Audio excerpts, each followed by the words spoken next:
Palavra, conforme, na verdade, como de costume aqui na igreja, nós temos o costume de pregar livros da Bíblia de forma sequencial, e nós estamos fazendo isso no livro de Atos dos Apóstolos.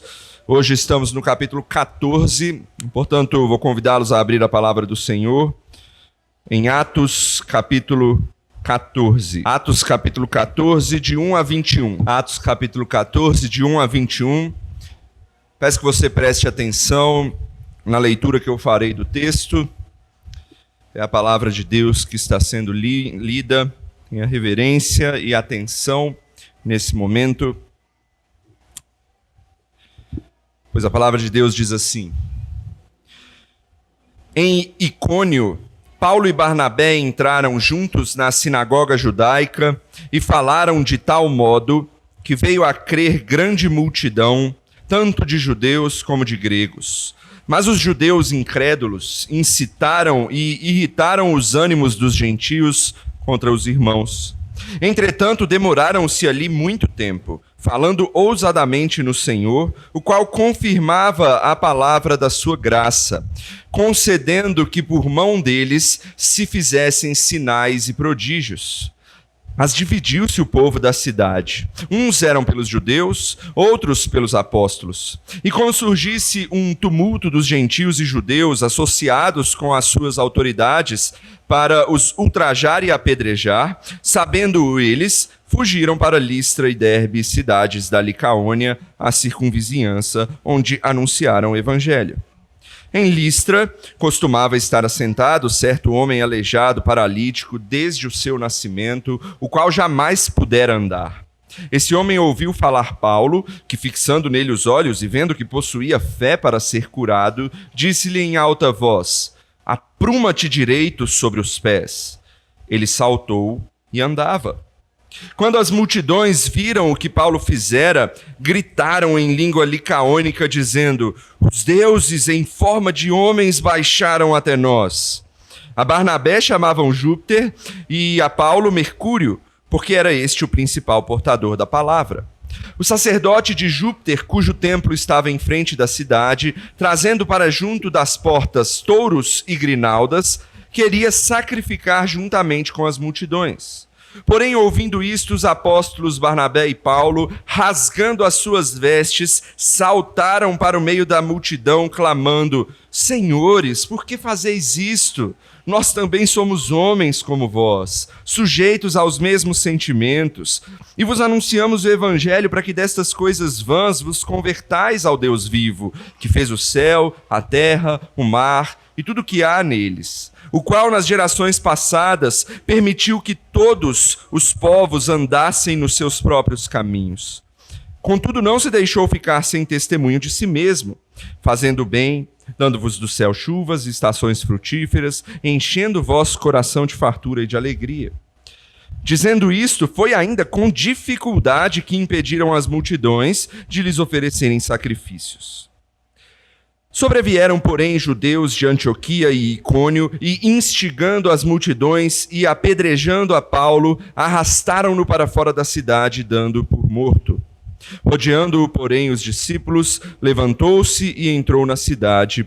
No dia seguinte, partiu com Barnabé para Derbe, e tendo anunciado o evangelho naquela cidade e feito muitos discípulos, voltaram para Listra e Icônio e Antioquia. Até aí a palavra de Deus. Vamos orar mais uma vez. Santo Deus, obrigado pela tua palavra. Obrigado porque essa palavra, ó Deus, ela é como uma espada forte o suficiente para cortar, ó Deus, as nossas dificuldades, o nosso coração, a ponto, ó Deus, de nos fazer deixar aquilo que o Senhor não deseja que esteja em nós, para que ela habite em nós e assim, ó Deus, possamos ser servos mais fiéis do Senhor. Esse é o nosso desejo, essa é a minha oração em Cristo Jesus. Amém. Alguém aqui já ouviu falar numa cidade chamada Longyearbyen? Desculpa o meu norueguês. É a capital do arquipélago de Svalbard, na Noruega. Não sei se alguém aqui já ouviu falar. Bom, por que tem de especial nessa cidade para eu estar falando sobre ela? Essa é a cidade mais setentrional do mundo. A cidade mais setentrional do planeta que é habitada, né, digamos assim. Isso quer dizer que é a cidade que fica tão ao norte, habitada por pessoas, que ela é a cidade que fica mais tempo sem sol no mundo. Ela chega a ficar cerca de 4 a 5 meses seguidos sem nenhum resquício de sol. É nada, é escuridão. Nada de sol. Crianças, vocês conseguem imaginar viver sem sol? Você consegue? Imaginar 5 meses seguidos da sua vida sem ver a luz do sol, tudo escuro? Bom, eu não consigo nem imaginar como é que deve ser isso direito. Porque, pensa só, na nossa vida, a nossa rotina, ela é baseada em dia e noite. Né? Você vive a sua vida olhando o sol e a lua, olhando a claridade e a escuridão. Normalmente, quando o sol nasce, é quando você se prepara para acordar. Alguns mais cedo, outros mais tarde, né? Uns gostam de acordar já no almoço, mas é quando o sol nasce. Quando o sol está rachando, é hora de almoçar. Quando o sol está se pondo, é hora normalmente do fim do expediente. E quando não tem mais sol, é hora de dormir. Obviamente tem suas variações, né? Mas a gente se pauta pelo sol. Agora, numa cidade onde simplesmente não nasce o sol, como é que a gente faz? É sempre a mesma coisa. Como é que acontece? Você vai almoçar, tá tudo escuro. Você vai dormir, tá tudo escuro. Você vai trabalhar, continua a mesma coisa. Você acorda, cadê o sol? Não tem.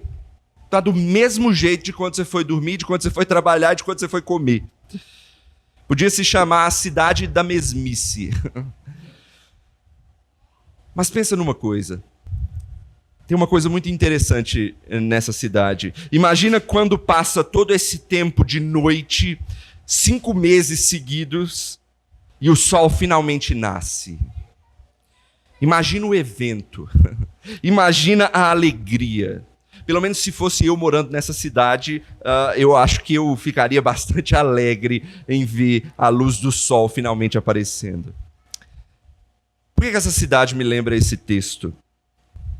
Porque a gente chegou em um certo momento no livro de Atos que as coisas parecem ser as mesmas. As coisas parecem começar a se repetir. Parece que Lucas está contando as mesmas coisas simplesmente em lugares diferentes. Um missionário pregando, pessoas se convertendo, outras pessoas se rebelando, perseguições, fugas, milagres. Parece que não muda. E a gente costuma chegar a textos como esses e dizer, isso aqui é igualzinho que aconteceu antes já, ele já falou sobre isso aqui, eu vou ler rapidinho. E com isso a gente para de perceber o brilho de algo que é comum, mas ainda assim é extraordinário. É igual imaginar a alegria dos noruegueses lá de Longyearbyen ao verem o sol nascer. E a gente estranhar isso, já que para nós é algo tão comum, é algo tão corriqueiro, porque acontece todo dia. A pregação do evangelho, meu irmão, ela não pode se tornar sem brilho. A transformação do evangelho não pode ser algo banal para nós. Não pode ser igual a gente olhar para o sol e não ver a alegria nisso. É isso que eu quero que a gente medite hoje nesse texto aqui. A ordinária pregação do evangelho, e eu quero dizer ordinária como algo comum, a ordinária pregação do evangelho é comumente rejeitada pelos ímpios, mas é extraordinária para os que creem. É isso que a gente tem que meditar hoje. A pregação do evangelho é comumente rejeitada pelos ímpios, mas é extraordinária para os que creem. Eu quero mostrar isso em 3 pontos nesse texto. Mostrar coisas comuns desse texto, que muitas vezes a gente olha e acha que às vezes não são tão comuns, mas a gente tem que entender como é comum essas rejeições dos ímpios, mas a gente também vai ter que olhar como é extraordinário o que o evangelho faz por aqueles que creem. Então, 3 pontos para a gente ver isso. Em primeiro lugar, a gente vai ver que divisões são comuns em meio à pregação do Evangelho. Divisões são comuns em meio à pregação do Evangelho. Então, vamos lá. Para contextualizar, a gente está aqui na primeira viagem missionária do apóstolo Paulo. Apenas para lembrar, Paulo e Barnabé passaram primeiro pela ilha de Chipre. Ali eles pregaram, depois eles saíram de lá e foram para a cidade de Antioquia da Psídia. Ali eles pregaram em uma sinagoga. Ali muitos ouviram o evangelho. O povo gostou tanto de Paulo ter pregado o evangelho que eles mandaram vir no sábado seguinte. E Paulo pregou de novo para uma multidão de gente. E o que aconteceu? Os judeus ficaram invejosos daquele tanto de gente ali para ouvi-los. E passaram a persegui-los, entraram em contato com as autoridades da cidade e os expulsaram de lá. Mas a boa notícia, se você vê no final, último versículo do capítulo 13, é que muitos discípulos foram feitos ali, mesmo após Paulo e Barnabé terem ido embora. Mas Paulo segue viagem. E eles vão agora para uma cidade de nome Icônio. É a primeira cidade que aparece no nosso texto. A gente vai passar por 3 cidades no texto de hoje. Não era uma cidade muito próxima da onde eles estavam, em Antioquia da Psídia. Ficava para lá de 100 quilômetros. Para quem vai a pé, é uma baita distância. Mas outra coisa interessante aqui, mais para você se contextualizar, é que Paulo entra definitivamente na região da Galácia. As 3 cidades que a gente vai ver hoje, Icônio, Listra e Derbe, fazem parte dessa região chamada Galácia. E se você se atentar para esse nome, você sabe que Paulo escreveu uma carta posteriormente a essas igrejas que foram plantadas bem aqui, Icônio, Listra e Derbe. É a carta aos Gálatas. Inclusive, foi por isso que eu coloquei um texto para a gente ler lá em Gálatas, de Paulo escrevendo exatamente a essas igrejas. Interessante que Paulo escreve no texto que eu pedi para a gente ler, que ele fala assim, eu carrego em mim as marcas de Cristo. O que ele estava dizendo para eles, para os Gálatas? Os Gálatas viram o tanto que ele sofreu, ele foi apedrejado ali. Então, fica mais interessante a gente ler as cartas de Paulo quando a gente sabe o contexto em que elas se encontram. Como eu iniciei falando de coisas comuns e repetições, Paulo inicia aqui da mesma forma como ele iniciou das outras vezes. Qual que é sempre a estratégia de Paulo? Ele começa pelas sinagogas. Então ele vai às sinagogas, prega ali o evangelho. E o texto diz, interessantemente, que não só judeus se converteram, mas muitos judeus e gregos, ou gentios, ali se converteram.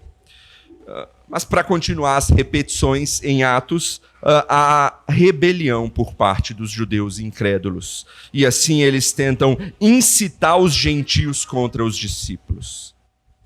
Mas o verso 3 diz algo importante. Olha aí na sua Bíblia o verso 3. Entretanto, demoraram-se ali muito tempo, falando ousadamente no Senhor, o qual confirmava a palavra da sua graça, concedendo que por mão deles se fizessem sinais e prodígios. Perceba, não são só os incrédulos que são incisivos na perseguição. Paulo e Barnabé são incisivos na pregação também. O texto diz que eles ficaram por muito tempo ali.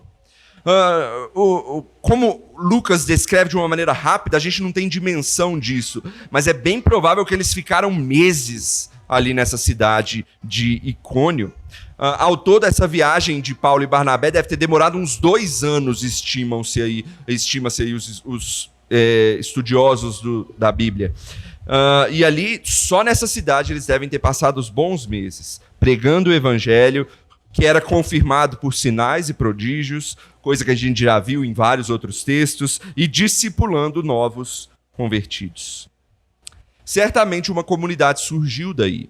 Paulo certamente plantou uma igreja aí.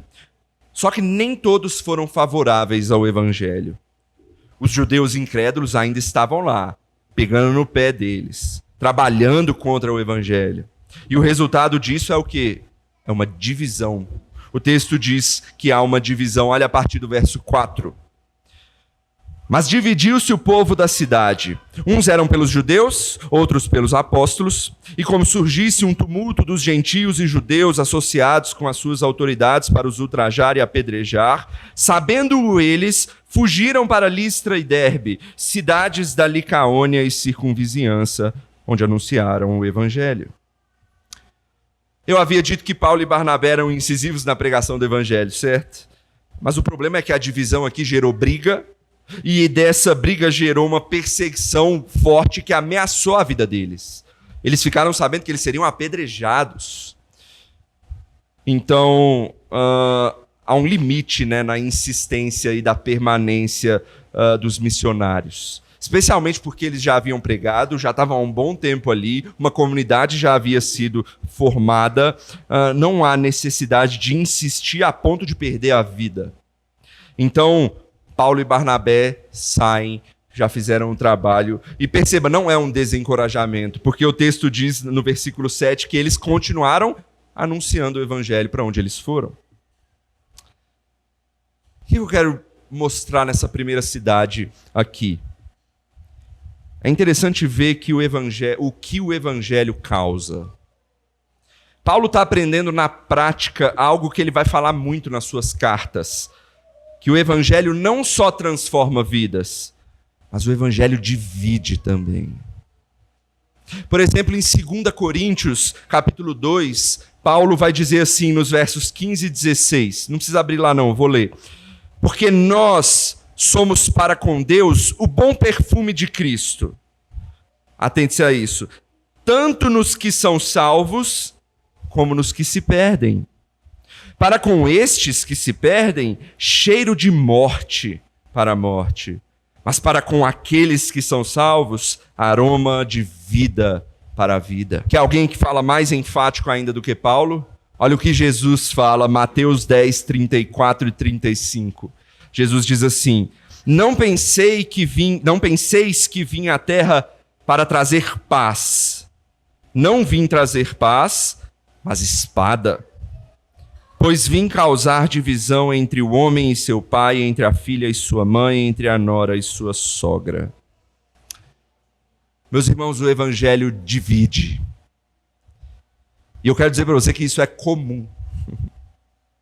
Há os que creem, mas há os que se rebelam sempre. Há os que se alegram com a chegada do sol, mas há também os que preferem sempre viver nas trevas. Deixe-me explicar isso melhor. O que eu quero dizer com causar divisão, o que Cristo está querendo dizer com não querer trazer paz, mas trazer espada, não é que ele não queria paz. Não é esse o motivo, não é esse o sentido. Ele está dizendo que o evangelho gera conflito. Por que ele está dizendo isso? Porque você não pode crer no evangelho de Cristo Jesus e ao mesmo tempo aceitar todo o resto. Você não pode crer em Cristo Jesus e dizer tudo bem com crenças que negam Cristo Jesus. Como crenças muçulmanas, ateias ou até judaicas.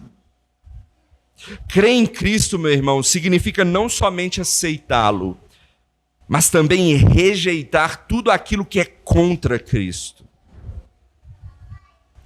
É por isso que o evangelho divide. Eu não estou dizendo aqui que é impossível a gente ter relações com quem crê diferente de nós. Não é isso. Claro que é possível a gente ter relações com incrédulos. Mas Cristo está estabelecendo limites aqui. E qual é o limite? O limite é a verdade dele. É por isso que o evangelho divide. Por isso, meu irmão, tenha muito bem firmada em sua mente, em seu coração, a sua fé em Cristo Jesus. Porque conflitos e divisões são comuns. Aonde você estiver, no seu trabalho, na sua vizinhança, na sua família, conflitos vão surgir pela sua crença em Cristo Jesus. A questão é como você responde a esses conflitos. Você permanece firme ou você evita o conflito afrouxando a sua fé? Seja firme na sua fé, porque o evangelho causa divisão. Você está firme em Cristo? Essa é a primeira coisa que a gente precisa ver nesse texto. O evangelho causa divisão. Divisões são comuns na pregação do evangelho. Mas o texto segue. Seguimos então com Paulo e Barnabé, que seguem para a próxima cidade. Então a gente agora vai chegar na segunda cidade, a cidade chamada Listra. E assim nos leva ao nosso segundo ponto. E eu quero mostrar para vocês que, além de divisões, confusões são comuns em meio à pregação do evangelho. Confusões também são comuns em meio à pregação do evangelho. Vamos ver isso. Os missionários chegam à cidade de Listra agora. Essa é bem próxima ali da cidade onde eles estavam, Icônio, mais ou menos uns 30 quilômetros. E aqui tem algo diferente. Não há menção de sinagoga aqui. Perceba, talvez porque nem tivesse uma sinagoga. Talvez fosse uma cidade menor ou uma cidade completamente idólatra, gentílica. E então Paulo ele não começa pregando o evangelho numa sinagoga porque não tinha uma. Então ele vai precisar de uma estratégia diferente aqui. O texto dá a entender que Paulo e Barnabé eles estavam pregando talvez no centro da cidade. E ali eles encontram um homem aleijado, daqueles de nascença, um cara que nunca andou na vida. E Paulo prega o evangelho, ele escuta Paulo, e Paulo vê que ele tem fé. A gente não sabe como é que Paulo percebeu isso.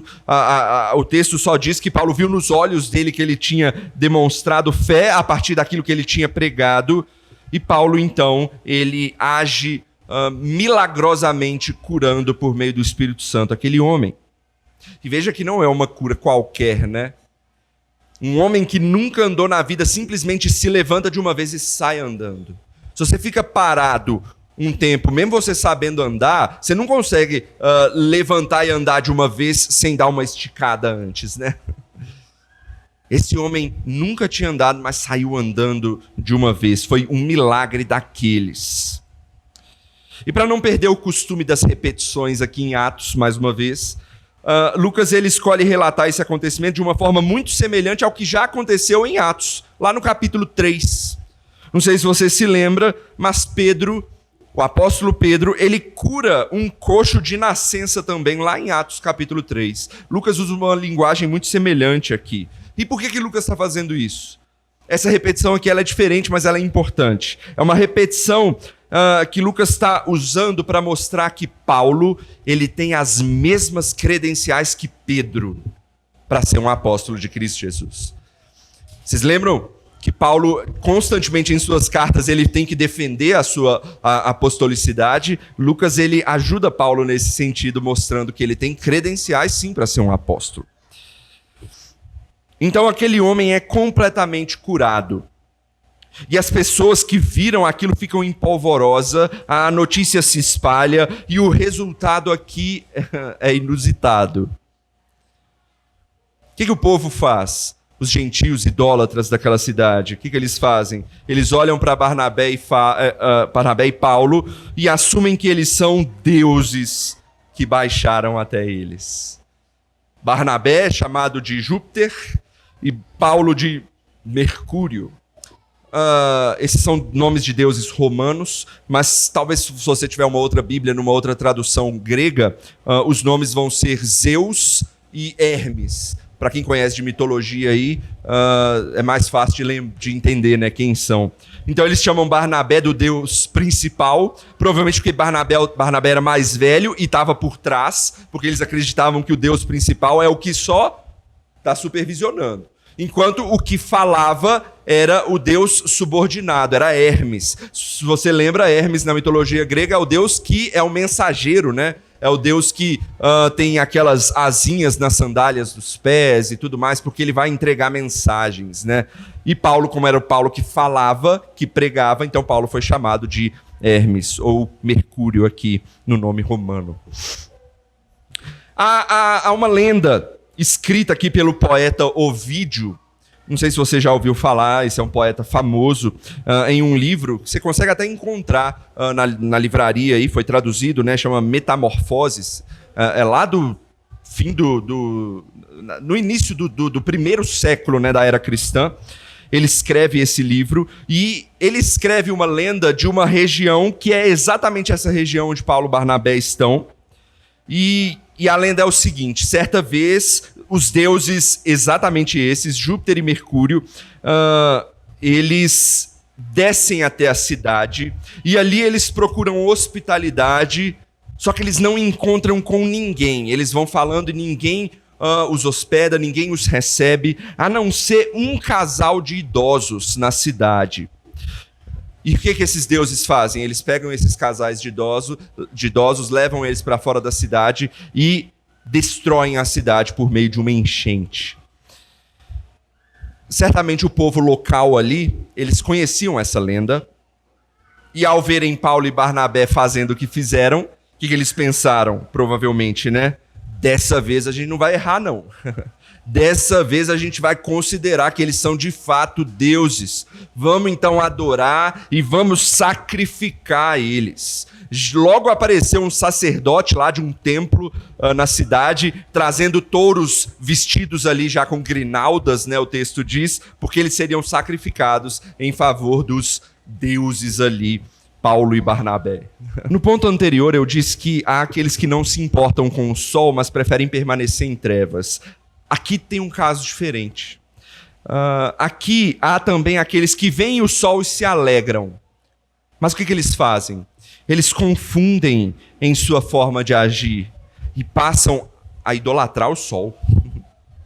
Você já viu povos que fazem isso? Povos que olham para as grandes coisas da criação e tratam essas coisas como deuses. É o que esses homens, esses gentios estão fazendo aqui.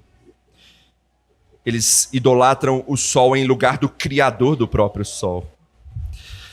E na verdade isso é muito comum. Isso se chama idolatria.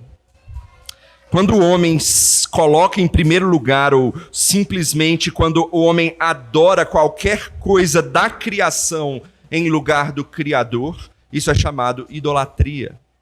Isso é muito comum no nosso mundo.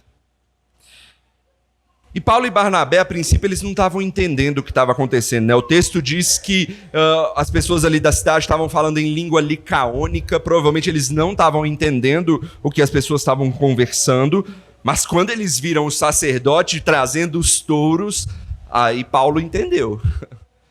E aí Paulo ele toma uma atitude drástica. Paulo e Barnabé, o que eles fazem? Eles rasgam as próprias vestes.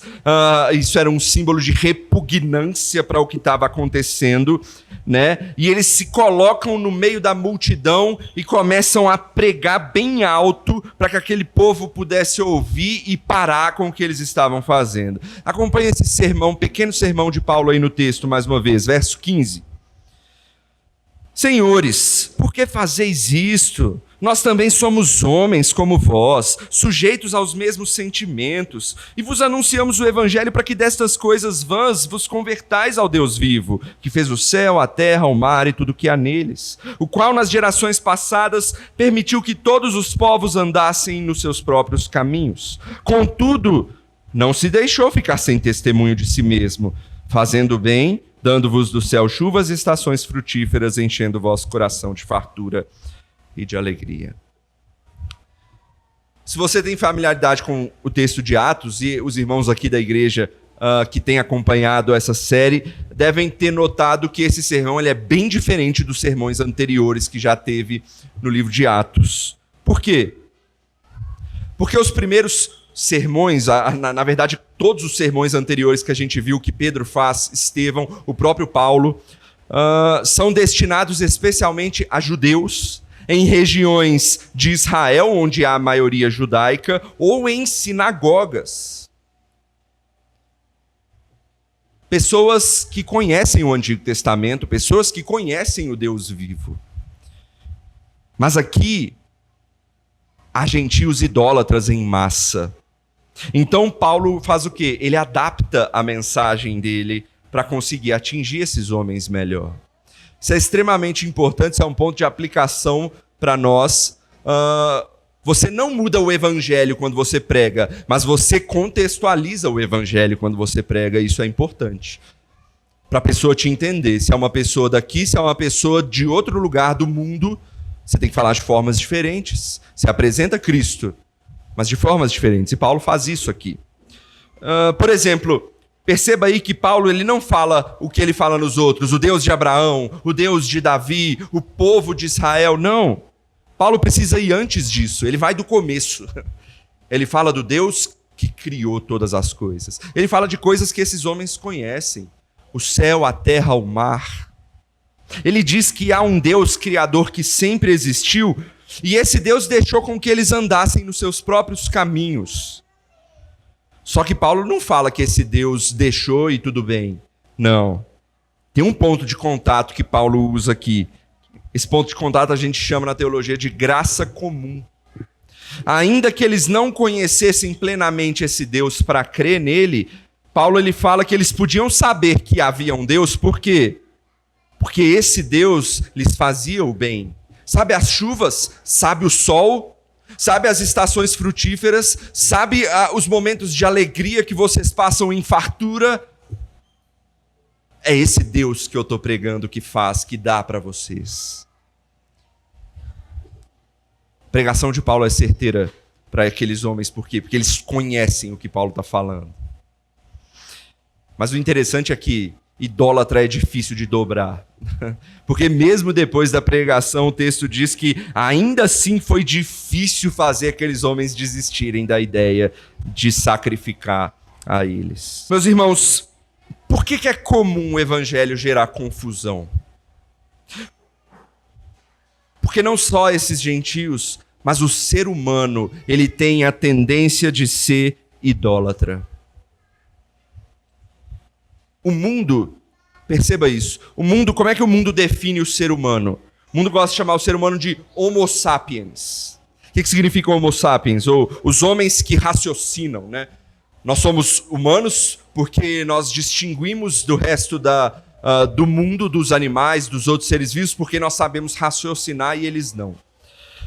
Mas eu acho que Calvino definiu melhor o que os homens deveriam ser mais conhecidos, como homo religiosos, como homens religiosos. Homens fundamentalmente pensam em religião, antes mesmo de raciocinar.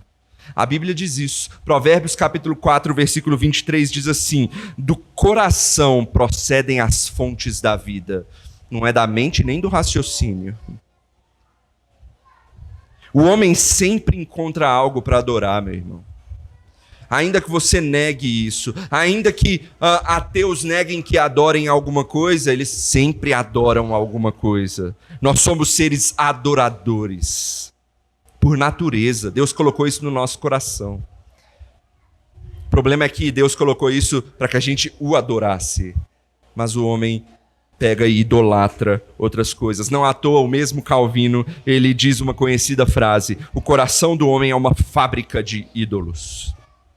Meu irmão, o evangelho causa confusão porque ele aponta exclusivamente para um único caminho que nos leva a Deus, ou seja, para um único Deus que deve ser adorado.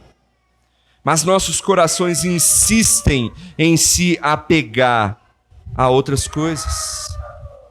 Tal como Deus nos dá o sol, e muitos homens adoram o sol e não a Deus que o criou, a gente faz isso com diversas outras coisas. Muitas vezes colocamos nossos próprios filhos no lugar de Deus, nossos cônjuges, nossos trabalhos, nossos desejos, nossas conquistas, dinheiro, poder, ou qualquer coisa que você consiga tocar, pegar e gostar nesse mundo.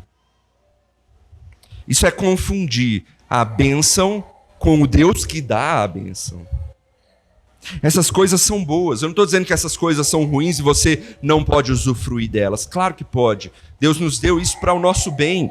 Cônjuge, dinheiro, poder.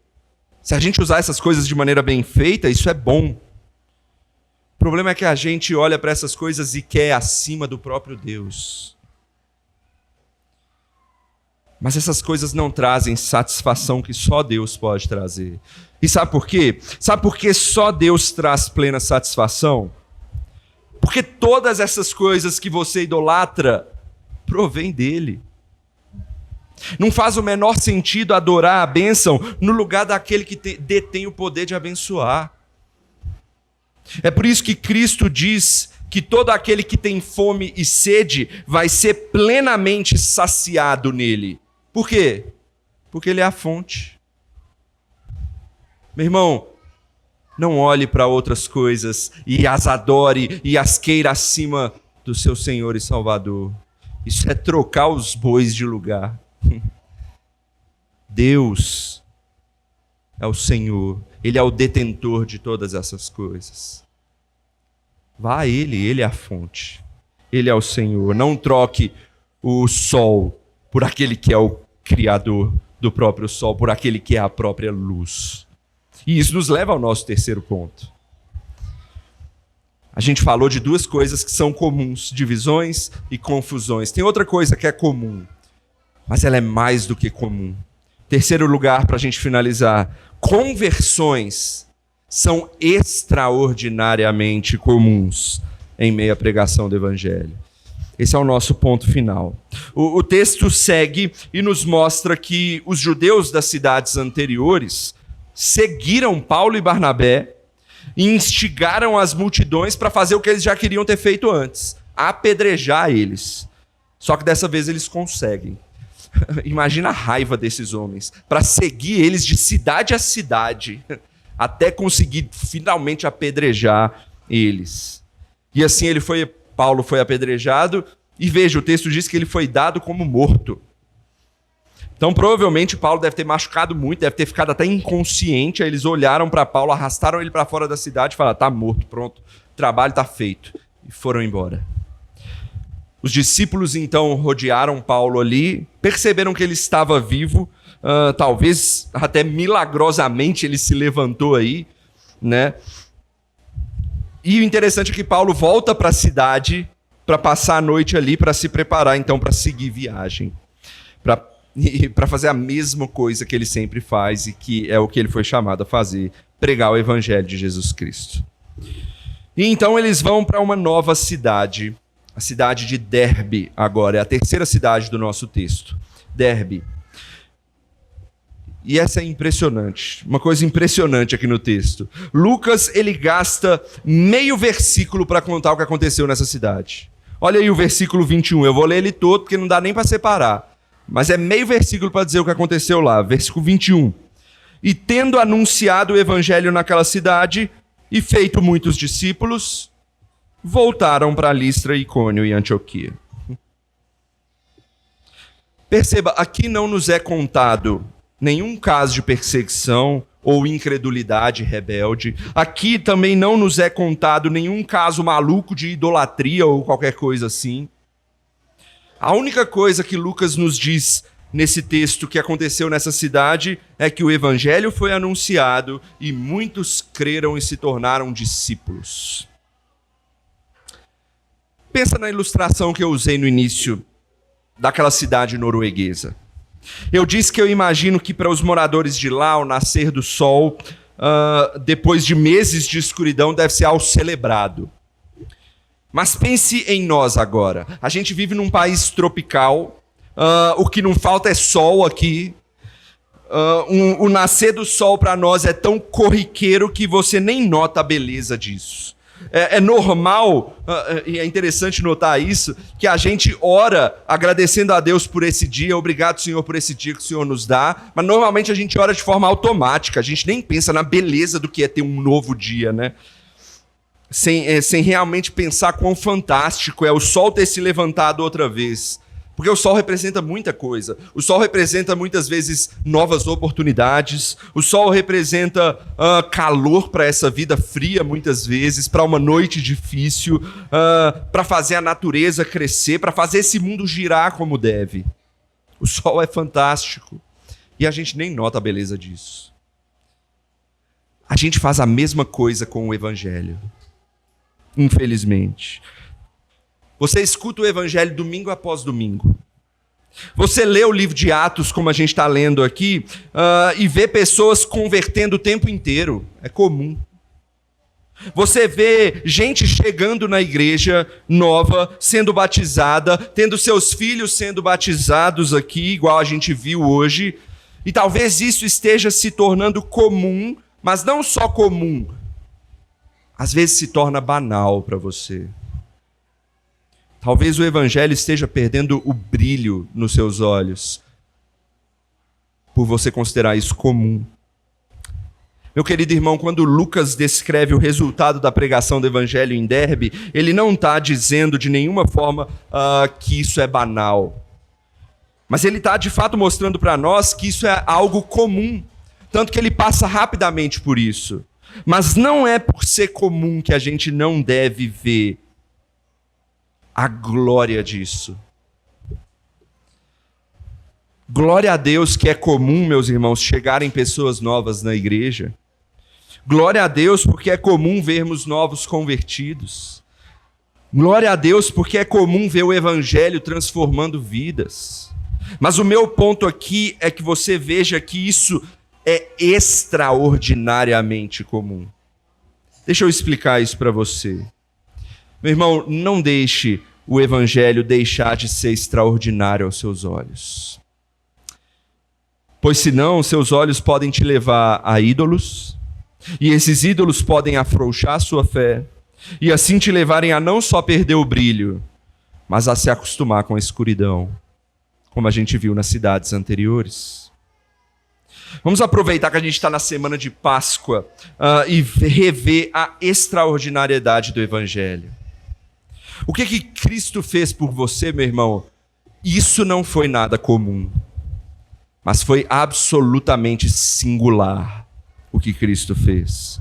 Só Ele poderia ter feito. Veja, o Deus de toda glória, Ele desce à terra e se faz homem.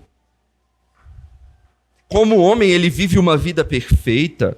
E mesmo assim, Ele olha para o ser humano rebelde, pecador, para mim e para você, e Ele toma os nossos pecados e paga o preço que eles exigem em nosso lugar. Ele foi a uma rude cruz, que a gente vai cantar já já, emblema de vergonha e dor, não é isso? Mas Ele foi ali, e foi ali naquela cruz, que Ele conquistou salvação para nós. Foi ali que Ele conquistou vida eterna para mim e para você. Foi por causa disso, meu irmão, que o sol nasceu e raiou a luz nesse mundo. Eu preciso te perguntar, isso é extraordinário para você? Domingo após domingo, meu irmão, eu espero que você continue ouvindo a extraordinária beleza dessa mensagem. E eu espero que seus olhos brilhem ao ouvir sobre aquilo que Jesus fez e continua a fazer. Eu espero que você perceba que, diferente da cidade que eu citei no início, em que a escuridão prevalece por alguns meses, o que Cristo fez por você foi acabar com a escuridão de uma vida inteira. Quero finalizar e você medite nisso, que essa pregação comum, que desse pregador comum, nessa igreja comum, no meio de cristãos comuns, não te faça perder de vista quão extraordinário é o que Cristo fez por você, meu irmão. E eu espero uma última coisa, que ao perceber isso, você passe a viver uma vida que, ainda que seja comum, seja extraordinariamente transformada por Cristo Jesus. Amém? Vamos orar? Senhor Deus, obrigado pela Tua obra singular na nossa vida tão comum, na nossa vida tão rebelde antes de conhecermos a extraordinária salvação em Cristo. Obrigado porque o Senhor nos salvou. Obrigado porque o Senhor nos transformou. E se há alguém aqui hoje presente que não experimentou dessa extraordinária salvação, ó Pai, que essa pregação comum possa fazer efeito na vida dessa pessoa, para que ela perceba quão grandioso é aquilo que Cristo fez por aqueles que nele creem. E o Senhor, por meio do Teu Espírito, possa transformar essas vidas, para que elas sejam salvas em Cristo Jesus e eles venham a participar da extraordinária vida que temos em Cristo Jesus, ainda que sejam vidas comuns. Obrigado por isso. É no nome de Cristo que oramos. Amém.